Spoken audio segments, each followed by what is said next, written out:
अस्सलाम वालेकुम। O level business paper two का एक पेपर है नवंबर 2016 पेपर 22। इसमें आज ब्रेक इवन एनालिसिस का एक पार्ट है, एक क्वेश्चन है कंप्लीट ऑफ 20 मार्क्स। उसको थोड़ा सा आज देखेंगे कि किस तरह से उसको अटेम्प्ट करना है और उसमें कैलकुलेशन वाला पार्ट किस तरह से होगा और उसमें जो थ्योरेटिकल पार्ट है वो किस तरह से अटेम्प्ट होगा। 1 आवर 30 मिनट पेपर का टाइम है और टोटल 4 क्वेश्चंस आपके पास हैं, ईच ऑफ 20 मार्क, और टोटल 80 मार्क्स आपके पास बनेंगे और सारे कंपल्सरी क्वेश्चन हैं। लेफ्ट साइड के ऊपर आपके पास ये इंसर्ट गिवन है। इंसर्ट में थोड़ा सा मैं आपको इसकी समरी बता देता हूँ। ये जी जे पार्टनरशिप जो बिजनेस है, ये एक गार्डनिंग और हाउस क्लीनिंग सर्विसेज प्रोवाइड करते हैं और तकरीबन 5 ईयर से कंट्री एक्स के अंदर इन्होंने ये ऑपरेट कर रहे हैं। और जिसके बाद से इनके जो हमें डेटा के मुताबिक, पैसेज के मुताबिक, इनके जो कैश फ्लोज हैं वो पॉजिटिव हैं। और इसके अलावा इनके जो वर्कर्स हैं वो भी हम कह सकते हैं मोटिवेटेड हैं, इन सेंस कि वो ऑनेस्ट हैं, रिलायबल है और हार्ड वर्किंग है। तो हार्ड वर्किंग के साथ हम मोटिवेशन फैक्टर लिंक कर सकते हैं किसी हद तक। और इसके साथ साथ जो फाइनेंसेस हैं बिजनेस के, वो भी वेल मैनेज्ड हैं, जिससे हमें ये पता लगता है कि बिजनेस की लिक्विडिटी पोजीशन और बिजनेस की प्रॉफिटेबिलिटी पॉजिटिव हो सकती है। और नीचे हमारे पास ये पैराग्राफ नंबर 3 के अंदर, the business employs 50 part time workers who all work 20 hours per week. अब इसके अंदर हमें ये रेफरेंस एक मिल रहा है, जो इंपॉर्टेंट चीज़ है इसको मैं थोड़ा सा हाईलाइट कर देता हूँ साथ साथ। पर वीक, अब देखें ये जो 20 आवर्स पर वीक है ना, इससे इससे हमने ये अंदाज़ा लगाना है कि हर एक वर्कर जो है वो 20 आवर्स पर वीक इसके लिए काम करता है, जीजे के लिए। तो ये बात अभी माइंड में रखनी है। और टोटल हमारे पास जो वर्कर्स हैं वो 50 पार्ट टाइम वर्कर्स हैं। और इसके अलावा दो ही सर्विसेज अभी करंटली ये प्रोड्यूस कर रहे हैं, क्लीनिंग और गार्डनिंग सर्विस। और फिर दो ऑफिस वर्कर्स हैं जिसका भी फिलहाल ब्रेक इवन के साथ कोई लिंक नहीं है उस तरह से। अच्छा, खैर नीचे आते हैं। हमारे पास अपेंडिक्स 1 है। इस पे आने से पहले पहले ज़रा क्वेश्चन की तरफ आते हैं। क्या सर में क्वेश्चन है क्या? Question number 2A1 says calculate the break even level of output for the house cleaning service using the information in appendix 1। इसके अंदर जो एग्जाम की टेक्निक है और टिप है वो ये है। सबसे पहले तो आप लोगों ने जो इसके अंदर इंपॉर्टेंट चीज़ें हैं, की पॉइंट, की वर्ड्स हैं हमारे पास, उनको हाईलाइट कर लें, किसी तरह अंडरलाइन कर लें, हाईलाइट कर लें, ब्रैकेट कर लें, जो भी आपके लिए ईजी है। अच्छा, यहाँ पे लेवल ऑफ आउटपुट लिखा हुआ है। देखिए ब्रेक इवन जो है वो दो तरह से रिप्रेजेंट किया जा सकता है। या तो वो लेवल ऑफ आउटपुट होगा, यानी नंबर ऑफ यूनिट्स, इसको हम कहते हैं। नंबर ऑफ यूनिट्स होते हैं, नंबर ऑफ कस्टमर्स होते हैं, या जिस तरह से जो भी बिजनेस, जैसे इसमें हाउसेज हैं तो नंबर ऑफ हाउसेज भी कह सकते हैं। दूसरा तरीका ये है कि हम डॉलर के अंदर उसकी वैल्यू निकाल लें कि इतने डॉलर की जो सेल होगी तो that would be break even point. कि फॉर एग्जांपल 10,000 का जब रेवेन्यू आएगा तो that would be break even point, क्योंकि वहाँ पे कोई प्रॉफिट, कोई लॉस नहीं होगा। ब्रेक इवन का अगर हम थोड़ा सा कॉन्सेप्ट समझ लें, देखें ब्रेक इवन होता क्या है। ब्रेक इवन का मतलब ये होता है कि ऐसा पॉइंट जहाँ पे there is no profit no loss. यानी कि अगर बिजनेस यूनिट्स प्रोड्यूस कर रहा है, for let's say business 0 unit उसके जाहिर है यहाँ पे कोई एक्टिविटी नहीं हो रही। 50 यूनिट्स जो है, लेट से बिजनेस ने 50 यूनिट्स प्रोड्यूस, 100 यूनिट्स उन्होंने बजट किया हुआ है कि हमने 100 यूनिट्स सेल आउट करने हैं। अब देखें इस 100 यूनिट्स को, ये बजटेड डाटा है, एस्टिमेटेड डाटा है। और इसका मतलब ये है कि अगर 100 यूनिट्स की प्लानिंग है, 100 यूनिट्स बजटेड हैं कि इतनी हमने सेल्स करनी है या इतने यूनिट्स प्रोड्यूस करने हैं, तो कौन से ऐसा नंबर होगा, कितने यूनिट्स होंगे जहां पे there will be no profit no loss. No profit no loss का मतलब ये है कि number of units at which all the cost will be recovered, all the cost will be covered, ये यूनिट होता है। लेट्स से हम assume कर लेते हैं 50 यूनिट्स ऐसे यूनिट हैं कि जब बिजनेस 50 यूनिट्स को सेल करेगा, 50 यूनिट्स को सेल करेगा, तो यहाँ पे सारी कॉस्ट रिकवर हो जाएंगी। फॉर एग्जाम्पल, अगर $100 टोटल कॉस्ट है बिजनेस की उन यूनिट्स को बनाने में, तो 50 यूनिट जब सेल आउट होंगे तो 50 यूनिट का जो आउटकम आएगा, बिजनेस को जो रेवेन्यू आएगा, वो $100 होगा। तो इसका मतलब 100 ही कॉस्ट थी, 100 ही उन्होंने रेवेन्यू में गेन किया, तो यहाँ पे कोई प्रॉफिट नहीं हुआ, कोई लॉस नहीं हुआ। तो ये ब्रेक इवन पॉइंट है। ठीक हो गया। ब्रेक इवन पॉइंट का कॉन्सेप्ट सिर्फ ये है कि a point where there is no profit no loss. तो ये बात यहाँ तक हो गई। अपेंडिक्स 1 के ऊपर आते हैं। अब देखें दूसरा की वर्ड जो है आपके पास, वो हाउस क्लीनिंग सर्विस है। आप लोगों ने इसको मिक्स नहीं करना। यहाँ पे बिजनेस दो सर्विसेज प्रोड्यूस करता है, एक house cleaning service and the other one is gardening service. तो हमने यहाँ पे हाउस क्लीनिंग सर्विस को इस तरह टारगेट करना है। 4 इसके टोटल मार्क्स हैं। अब इसको ज़रा देखते हैं कि किस तरह से इसका आंसर, सोल्यूशन जो है वो हम बना सकते हैं। अच्छा, यहाँ पे लेफ्ट पे आपके पास अब आ रहा है कि number of cleaners employed 30 number of cleaners हैं टोटल। और ये ऊपर अगर आप हेडिंग पढ़ लें तो आपको नजर आ जाएगा summary of financial information of the two main services offered by GJ. Cleaners हैं 30, average time spent in each house 3 hours, price charge 10 per our और क्लीनर्स वेजेस। अब देखें जो प्राइस चार्ज है ना, इसको आपने रिलेट कर लेना, ये आपकी सेल्स वाला पार्ट है। प्राइस चार्ज जो है, क्लीनर वेजेस जो है ये आपका कॉस्ट वाला पार्ट है, इसको आपने कॉस्ट के साथ रिलेट करना है। इससे पहले ज़रा देख लेते हैं कि जो हमारे पास फॉर्मूला है वो क्या है, और 1 मार्क आपको फॉर्मूला के मिलेंगे एग्जाम में लिखने के। तो बेहतर है कि जब भी ऐसा कोई क्वेश्चन है वहाँ पे आप सबसे पहले you have to mention formula, ताकि अगर आंसर गलत भी हो जाए फिर भी आपको 1 मार्क मिल जाए। अच्छा, ब्रेक इवन जो हमारे पास यूनिट्स हैं, ब्रेक इवन इन यूनिट्स, ये डिफरेंस याद रखना है। ब्रेक इवन इन यूनिट्स का फॉर्मूला है total fix cost divided by contribution, और ये कंट्रीब्यूशन होता है पर यूनिट। अच्छा, अब यहाँ पे दो चीज़ें आ गई ना आपके पास, एक आपके पास आ गया है टोटल फिक्स कॉस्ट, और फिक्स कॉस्ट क्या होती है? फिक्स कॉस्ट वो वाली कॉस्ट होती हैं जो हर सूरत इनकर होनी ही है बिजनेस की तरफ से। और एग्जांपल में, फॉर एग्जांपल रेंटल होता है बिजनेस का, यूटिलिटीज़ होती हैं, ये बिजनेस की फिक्स कॉस्ट होती हैं। और दूसरी कॉस्ट जो बिजनेस को पे करना ही करना है, फॉर एग्जांपल फिक्स सैलरीज होती हैं एडमिनिस्ट्रेटिव स्टाफ की, वो भी फिक्स कॉस्ट के अंदर काउंट की जा सकती है। तो ब्रेक इवन का आपके पास फॉर्मूला है fix cost divided by contribution per unit. अब यहाँ पे फिक्स कॉस्ट तो क्लियर हो गया, ये क्लियरली मेंशन भी होगी एग्जाम के अंदर कि फिक्स कॉस्ट हमारी कौन सी है। दूसरी चीज़ है कंट्रीब्यूशन पर यूनिट, इसको सिंपल समझ लें। कंट्रीब्यूशन का जो फॉर्मूला है वो आपके पास होता है sales price minus variable cost. ठीक हो गया, ये जो आपके पास अब सेकंड फार्मूला आ गया आपके पास कि कंट्रीब्यूशन जब आपने निकालना है तो आपने सेल्स में से वेरिएबल कॉस्ट को माइनस करना है। अब थोड़ा सा अगर इसको हम प्रोजेक्ट वाइज देख लें कि किस तरह फिक्स कंट्रीब्यूशन जो है वो निकल, लेकिन कंट्रीब्यूशन का ना अपने माइंड में याद रखना है। Contribution means contribution towards covering fix cost. इसकी जो कंप्लीट आपने अपने पास माइंड में लॉजिक रखनी है कि कंट्रीब्यूशन का मतलब होता है कंट्रीब्यूशन टुवर्ड्स फिक्स कॉस्ट, कि बिजनेस जो फिक्स कॉस्ट इनकर कर रहा है एक प्रोडक्ट को बनाने में, टोटल प्रोडक्ट को बनाने में नंबर ऑफ, और देखें जब जितने नंबर ऑफ यूनिट्स होंगे टोटल जितना मर्जी नंबर होगा उनका फिक्स कॉस्ट हमेशा सेम रहेगी, तो पर उसके ऊपर टोटल फिक्स कॉस्ट चेंज नहीं करती विद नंबर ऑफ यूनिट्स। तो कंट्रीब्यूशन आपके पास आता है फिक्स कॉस्ट को कवर करने के अंदर लिए जो हमें प्रोडक्ट की तरफ से कंट्रीब्यूशन आ रहा होता है, यानी इन टर्म्स ऑफ फाइनेंस हमें बिजनेस पैसे मिल रहे हैं ना प्रोडक्ट सेल करने से, तो वो पैसे हम कितने पैसे हैं जो हम फिक्स कॉस्ट कवर करने में लगा रहे हैं। तो इसमें आप देख लें वेरिएबल कॉस्ट आपने पहले से माइनस कर दिया, उसके अंदर से variable cost the cost which is with changes, तो वो with the number of unit, तो वो आपकी वेरिएबल कॉस्ट है। और अभी फिलहाल के लिए अगर सिर्फ फॉर्मूला याद रखेंगे तो दैट वुड बी इनफ, इसको हम आंसर कर सकते हैं क्वेश्चन को। वो सेपरेटली टॉपिक के अंदर आप लोग देख लेंगे कि इसकी पूरी लॉजिक क्या होती है ब्रेक इवन की, कंट्रीब्यूशन की और बाकी चीज़ों की। तो खैर अब देखें आपके, अगर हम वापस आए क्वेश्चन की तरफ, तो सबसे पहले हमें फिक्स कॉस्ट चाहिए। अब फिक्स कॉस्ट के लिए ना यहाँ पे एक थोड़ा सा बहुत मुश्किल नहीं है क्वेश्चन, आपको सिंपल मैथ करना है। यहाँ पे देखिए, यहाँ पे लिखा हुआ है weekly fix cost of the business. अब यहाँ पे इट इज नॉट मेंशन्ड कि ये जो टोटल फिक्स कॉस्ट है $300 की, ये सिर्फ गार्डनिंग की है या सिर्फ क्लीनिंग की है, ये पूरे बिजनेस की है। और नीचे हमारे पास परसेंटेज गिवन है 50% for the house cleaning and 50% for the gardening. हमें ये वाला चाहिए, क्लीनिंग वाला। गार्डनिंग को हमने अभी नहीं देखना क्योंकि वो रिक्वायर्ड नहीं है क्वेश्चन के अंदर। तो 50% तो सिंपल आपके पास आ गया ना, $150 जो है वो आपका क्लीनिंग वाली साइड के ऊपर है, और सेम $150 जो है वो आपका गार्डनिंग वाली साइड के ऊपर फिक्स कॉस्ट आएगी। तो क्योंकि cleaning is relevant to this question, तो हमने सिर्फ और सिर्फ क्लीनिंग वाले पार्ट को ही टेक करना है और यहाँ से हमने इस वैल्यू को लिख लेना है। तो देखिए यहाँ पे अब आपके पास फिक्स कॉस्ट की वैल्यू आ गई। फिक्स कॉस्ट हमारे पास है, इसको मैं FC लिख रहा हूँ।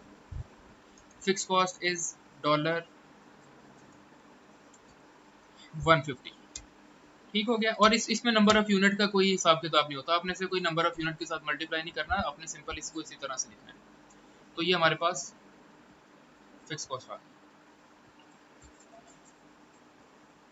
अच्छा जी, एक वैल्यू आ गई, कंट्रीब्यूशन निकालना जी। कंट्रीब्यूशन मैंने आपको समझाया है, contribution is sales price minus variable cost. अब सेल प्राइस जो है आपकी, यहाँ पे मैं इसको कंट्रीब्यूशन फिर लिख देता हूँ।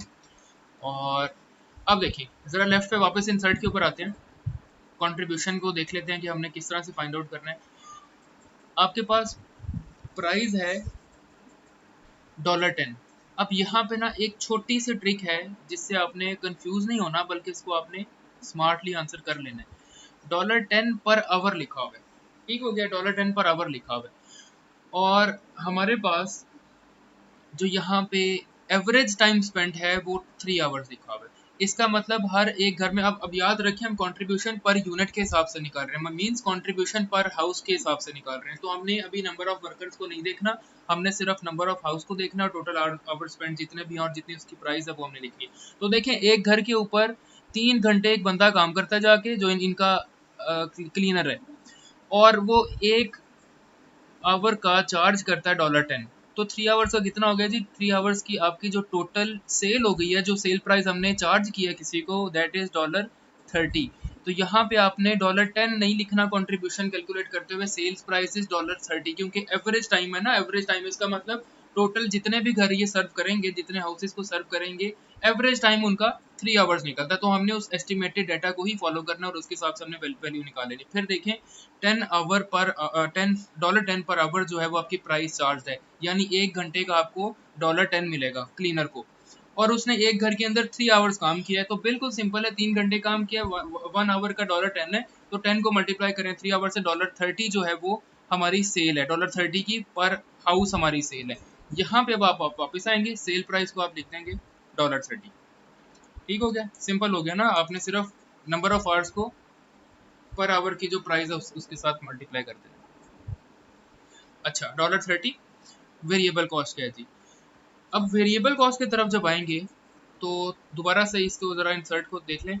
यहाँ पे आपके पास वेरिएबल कॉस्ट जो क्लीनर की वेजेस हैं, अब देखें, आपको एग्जाम में ना हर दफ़ा वो नहीं मिलेगा उस तरह से कि आपको वो डायरेक्ट लिख दें कि ये वेरिएबल कॉस्ट है, ये फिक्स कॉस्ट है। आपको क्लीनर की वेज मिली है, और वेज देखें पर आवर के हिसाब से जो क्लीनर की वेज है वो चेंज करेगी, तो इसका मतलब ये वेरिएबल कॉस्ट है। वेरिएबल कॉस्ट होती ही वो है जो इंक्रीजिंग नंबर ऑफ यूनिट के साथ इंक्रीज करे, डिक्रीजिंग नंबर ऑफ यूनिट्स के साथ डिक्रीज करे। तो क्लीनर की वेज जो है आपके पास, क्लीनर की वेज हमारे पास है $5 पर आवर।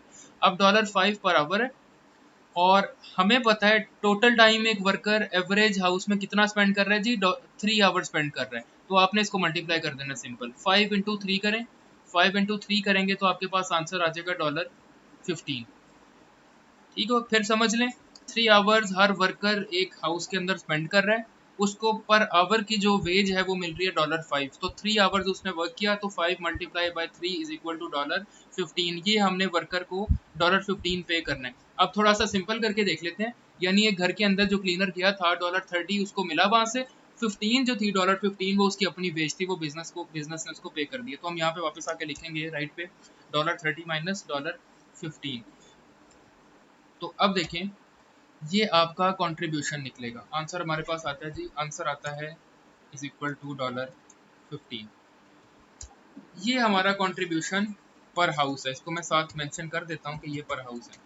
अभी के लिए डिटेल में जा रहे हैं इसलिए इसके ऊपर टाइम लगेगा, वरना ये अगर आपको एक दफ़ा कॉन्सेप्ट आ जाएगा तो it will hardly take 2 to 3 minutes, even 1.5 minute के आप इसको पूरे को आंसर कर लें। आपने सिर्फ फार्मूलाज, ब्रेक इवन के लिए 2 फार्मूलाज याद रखने हैं, एक ब्रेक इवन का फार्मूला याद रखें और दूसरा जो है वो कंट्रीब्यूशन का फार्मूला याद रखें। तो 15 पर हाउस हमारा कंट्रीब्यूशन आ गया। अब वापस चलते हैं जी अपने मेन फार्मूला की तरफ, इस वाले फार्मूला की तरफ, जो ब्रेक इवन का फार्मूला है। ये हमें कहता है कि जनाब आपने जब ब्रेक इवन यूनिट्स निकालने हैं तो आपने fix cost divide by contribution per unit, ये देखें ग्रीन में आपके पास लिखे है फिक्स कॉस्ट। अब हम फार्मूला पे आते हैं वापस, इसको मैं लिखता हूँ break even units, sorry break even houses लिख देते हैं, यूनिट्स हमारे हाउसेज हैं। तो फिक्स कॉस्ट आपके पास है जो ग्रीन में लिखी है $150, डिवाइड कर दें जी आप इसको कंट्रीब्यूशन के साथ, जो इस बिल्कुल राइट में लिखा हुआ है $15। ये आपने सिर्फ करना है, आंसर आपका आ गया ब्रेक इवन हाउसेज का 10 हाउसेज।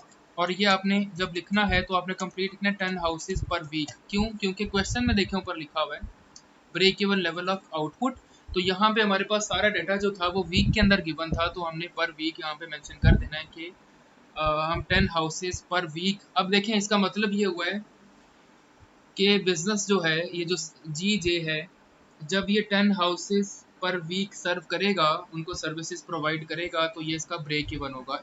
10 घरों के बाद जो 11th हाउस होगा वहाँ पे GJ would start to earn profits, उससे पहले पहले 10 हाउसेस पे इसको कोई प्रॉफिट कोई लॉस नहीं होगा, और 10 से कम होंगे तो वहाँ पे लॉस होगा। तो ये आपका आंसर आ गया 10 हाउसेस पर वीक।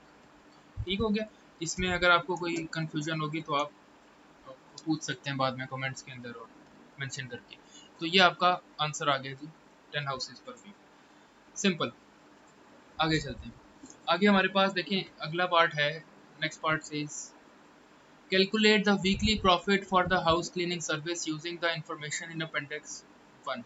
अब फिर यहाँ पे बिल्कुल उसी तरह जिस तरह पहले किया था हम उसको कीवर्ड्स निकालेंगे।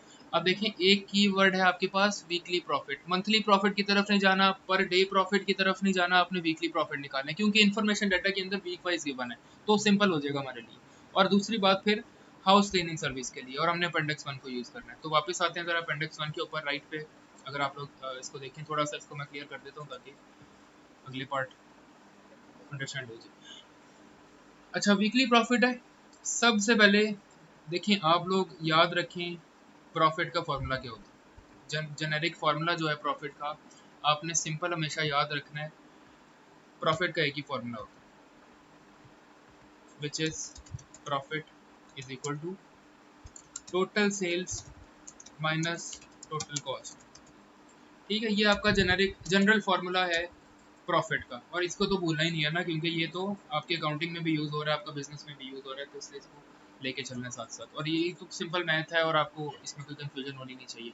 Profit is equal to total sales minus total cost. हमसे उन्होंने पूछा वीकली प्रॉफिट। अब देखें आप स्मार्टली आंसर को ना, क्वेश्चन को सबसे पहले दो पार्ट्स में डिवाइड कर लें। जब आपने आंसर फाइंड करना है तो आपने दो काम करने हैं। सबसे पहले तो आपने फाइंड करना है what is the total sales of business, ठीक है।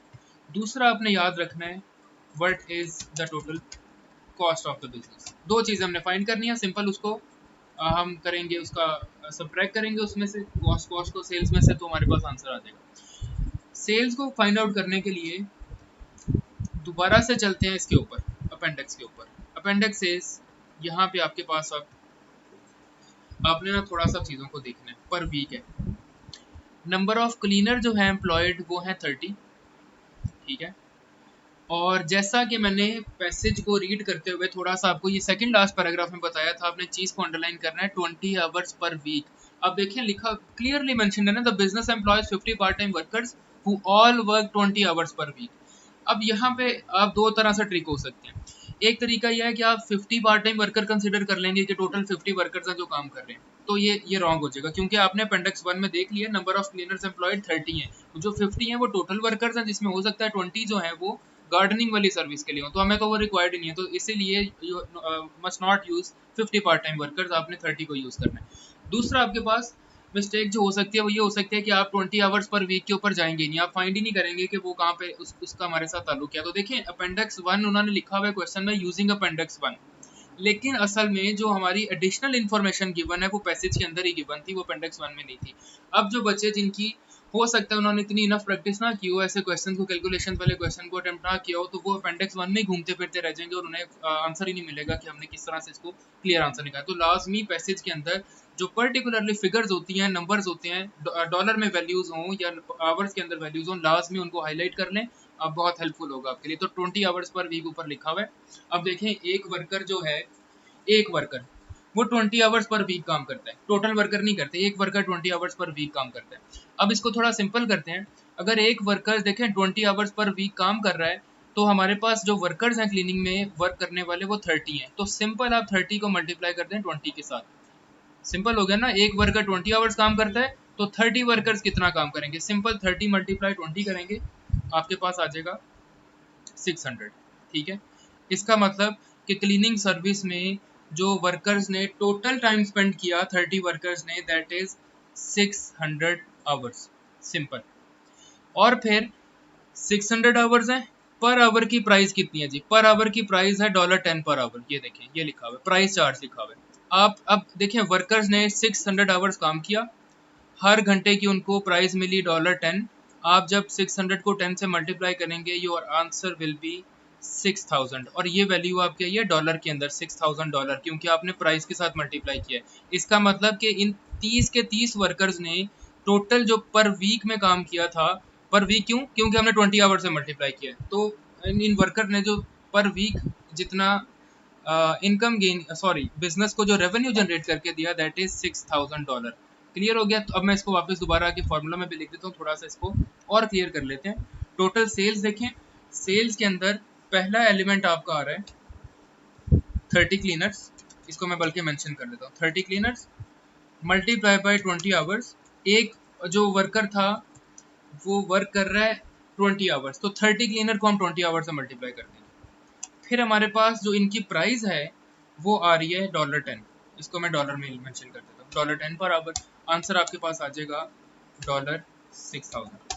ठीक है, बिल्कुल भी कंफ्यूज नहीं होना, सिंपल रखें। आपने नंबर ऑफ वर्कर्स को नंबर ऑफ आवर के साथ मल्टीप्लाई किया, उसके बाद आपने प्राइस के साथ मल्टीप्लाई किया, तो आपके पास आंसर आ गया $6,000।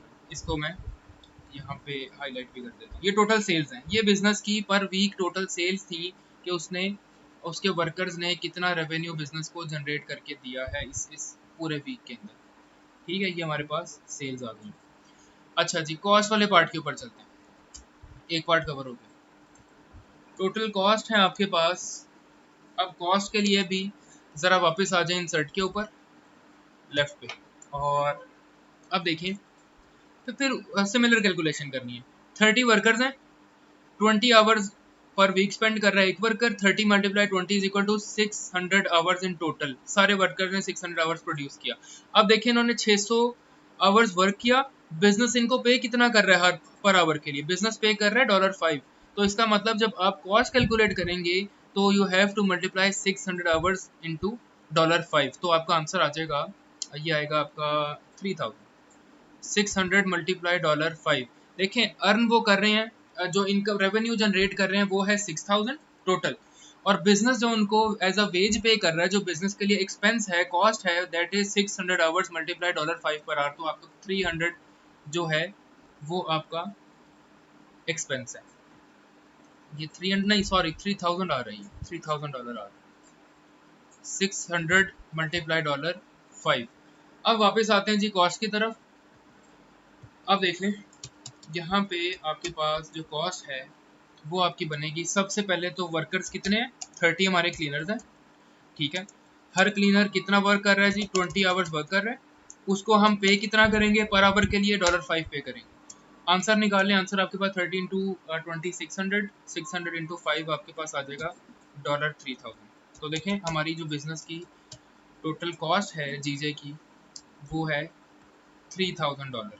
तो यहाँ पे भी आई होप कि कोई कंफ्यूजन नहीं होगी, क्योंकि बिल्कुल सिंपल कैलकुलेशन है। सिंपल आपने इसके अंदर जो हमारा फॉर्मूला चलता है प्रॉफिट वाला उसको कैलकुलेट करना था, यानी total sales minus total cost, और आपका आंसर आ जाना था। तो ये आपका आंसर आ गया। अब बिल्कुल सिंपल कर लें, सारा डेटा वीक वाइज ही हमारे पास हमने कैलकुलेट किया है, तो हम इसको करेंगे ये जब हमने वीकली प्रॉफिट निकालना होगा, प्रॉफिट पर वीक। तो हमने सिंपल क्या करना है, हमने फॉर्मूला देखा है सेल्स माइनस कॉस्ट। सेल्स कितनी है जी? सेल्स हमारी हैं $6000, और कॉस्ट हमारी कितनी है? कॉस्ट हमारी है $3000।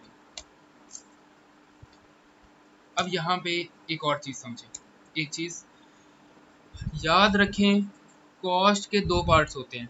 एक आपका पार्ट होता है फिक्स कॉस्ट और एक आपका पार्ट होता है वेरिएबल कॉस्ट। मैं यहाँ पे मेंशन कर देता हूँ, लाजमी कॉस्ट हैज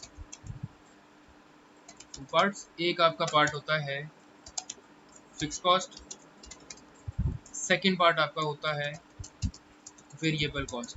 ठीक है, अब देखें जो आपकी जो अभी हमने वेजेस निकाली है ना वर्कर्स की बिजनेस के लिए, वो सारी वेरिएबल कॉस्ट है। नंबर ऑफ आवर्स बढ़ेंगे तो हमारे जो पर आवर वेज है वो भी जो टोटल वेज है हम पर आवर के हिसाब से पे करेंगे वो भी बढ़ जाएगी। फिक्स कॉस्ट हमने लाजमी अकाउंट फॉर करनी है कॉस्ट के अंदर। तो यहाँ पे हमारी फिक्स कॉस्ट जो थी वो आप सबको पता हुआ, मैंने आपको बताया था, आपने 50% ले लेना ना, वो टोटल $300 का। लेफ्ट पे अगर आप देखें तो ये आपके पास 300 लिखा हुआ है, और इसमें से जो 150 है वो है क्लीनिंग सर्विस का, और ये हमेशा सेम रहेगी, जितने मर्जी वर्कर्स आएँ, जितने मर्जी घंटे काम करें, फिक्स कॉस्ट क्लास में यही वाली आएगी। तो हमने आंसर के अंदर जब कैलकुलेशन करनी है प्रॉफिट की, तो नहीं भूलना कि हमने $150 जो है which is the fix cost for the business, इसको हमने माइनस करना है साथ ही। यहाँ पे आपका आंसर आएगा क्या आ रहा है आंसर? 6000 माइनस 3150 आएगा ना, तो आपका आंसर आ जाएगा $2850। ये आपका असल आंसर है जिसके आपको मार्क मिले। ठीक है, इसको मैं थोड़ा लार्ज कर देता हूँ और ये आपका आंसर है। अब जिस अगर अगर तो नहीं समझ आया फिक्स कॉस्ट वाला पार्ट, तो मैं आपको दोबारा से थोड़ा सा समझा देता हूँ कि आपने किस तरह से इसे करना है। वैसे तो आप इसमें वीडियो में थोड़ा सा पीछे जाके कर सकते हैं, लेकिन देख लें एक दफ़ा। आपके पास कॉस्ट के दो क्लासिफिकेशन होती हैं, fix cost plus variable cost. हमने जितनी कैलकुलेशन की वो वेरिएबल कॉस्ट के हिसाब से की। अगर आपने नीचे नहीं माइनस करना, तो आप टोटल कॉस्ट के अंदर यहाँ पे 3000 के अंदर ही 150 ऐड कर दें, फिर भी आपका आंसर सेम आएगा। तो 3000 प्लस 150 करेंगे, आपका आंसर आ जाएगा जी 3150। 6000 में से 3150 निकालें आंसर, फिर आपका 2850 आ जाएगा। तो ये वाला बेहतर तरीका है कि आप टोटल कॉस्ट कैलकुलेट करते हुए सबसे पहले वेरिएबल कॉस्ट निकाल लें, जो 30 क्लीनर मल्टीप्लाई 20 आवर्स, और फिर उसके बाद इंटू $5 किया था, उसके अंदर फिक्स कॉस्ट ऐड कर लें 150 की, और ये आपकी टोटल कॉस्ट बन गई है। टोटल कॉस्ट का मतलब ये होता है कि सारी कॉस्ट आपने ऐड करनी है। तो यहाँ पे फिर आपके पास सिंपल आंसर आ जाएगा। ठीक हो गया, ये आपका पार्ट था। इस पे आपको देखें इस कैलकुलेशन के, और ये तो वीडियो में थोड़ा कॉन्सेप्ट पे ऊपर हमने देखना है थोड़ा सा। We have to look into the detail और लॉजिक बिहाइंड द फार्मूलाज, तो इसलिए थोड़ा सा टाइम इस पे लग जाता है। लेकिन आंसर लिखते हुए एग्जाम के अंदर आपको जब आप कर रहे होंगे अटेम्प्ट और आपको फार्मूलाज होंगे, तो this will hardly take 2 to 3 minutes in total. तो 8 मार्क्स के लिए आपके पास टाइम तो इनफ है ही, और आसानी से आप करेंगे। फिर अगले पार्ट को, थ्योरेटिकल पार्ट को, जिसमें थोड़ा थॉट प्रोसेस होता है, थिंकिंग वाला काम होता है, उसको आप आसानी से ज़्यादा टाइम के अंदर अटेम्प्ट कर सकते हैं। तो ये पार्ट था कंप्लीट कि आपने किस तरह से अटेम्प्ट करना है इसको। जो कैलकुलेशन वाला पार्ट था, 8 मार्क्स आपके यहाँ पे सिक्योर हो जाएंगे आसानी से। और ये जो आपकी कॉस्ट टोटल प्रॉफिट निकला है ना, ये प्रॉफिट है, आप इसको लाजमी साथ बेशक मेंशन कर दें, $2850 पर वीक, ये आपका प्रॉफिट है।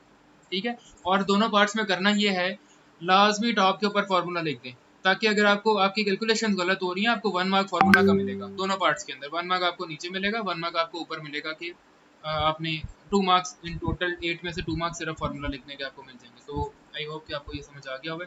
नहीं समझ आया तो आप कमेंट्स के अंदर क्वेश्चन कर सकते हैं।